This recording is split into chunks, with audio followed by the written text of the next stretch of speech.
ఇట్టాడిదేదో అవుద్దని అన్నిసార్లు అడిగారు. ఎక్కడికి వెళ్తున్నావు అని. మీకు అసలు ఏం రైట్స్ ఉన్నాయండి మమ్మల్ని ఇడికి తీసుకొచ్చి చంపడానికి? హాయ్. ఇప్పుడే గాయపడిన సింహం సినిమా చూశాను, రామచంద్రపురంలో చూశాను.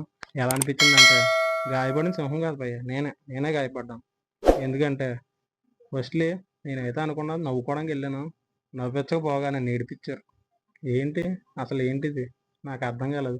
తరుణ్ భాస్కర్ గారు, మిమ్మల్ని నమ్మి ఏదో మంచి కామెడీ సినిమా అనుకుంటే ఏంటిది మాకు మొత్తం మీద అంటే ఏంది, ఎందుకు ఇవన్నీ ఎందుకు బాగా అర్థం కాలేదు. కానీ ఫస్ట్లీ శ్రీ విష్ణు అన్న వచ్చినప్పుడు ఏదో కాస్త నవ్వుకుంటాం, కానీ ఆ క్యామియో కూడా అంత అనిపించలేదు. మెయిన్లీ ఆ చేతబళ్ళు లయ్యలి నచ్చలేదు నాకు. బొమ్మరిల్లు ఏదో తెచ్చారు, సలార్ వచ్చింది, పోకిరి వచ్చింది, కానీ అవి నచ్చలేదు. లాస్ట్లో అర్జున్ రెడ్డి అది అసలు ఎందుకు వచ్చింది ఏమో భయ్య, నాకేం అర్థం కాలేదు. ఈ సినిమా అస్సలు నచ్చలేదు నాకు. మెయిన్లీ కామెడీ అనుకున్నాను, కామెడీ లేదు, ఎమోషన్ లేదు, ఏమీ లేదు. చెప్పడం ఏమీ లేదు, ఓన్లీ సిల్లి అంతే. మనం బలి. ఇక పర్ఫార్మెన్స్ విషయానికి వస్తే తరుణ్ భాస్కర్ గారు పర్లేదు బాగానే చేశారు. మానస చౌదరి గారు ఆవిడకి అంత స్కోప్ లేకపోయినా ఏదో పర్లేదు బాగానే చేశారు.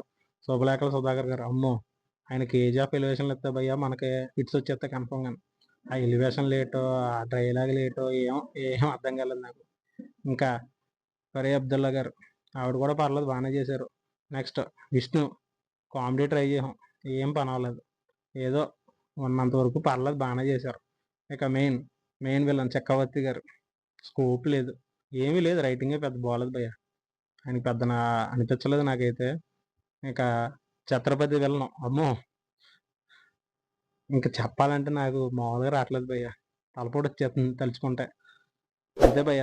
ఓకే, ఇలాంటి అప్డేట్లు తెలుసుకోవాలంటే వెంటనే మా సినిమా కబుల్ ఛానల్ సబ్స్క్రైబ్ చేసి పక్కన బెల్ ఐకాన్ టంగమని కొట్టండి. Okay, thank you.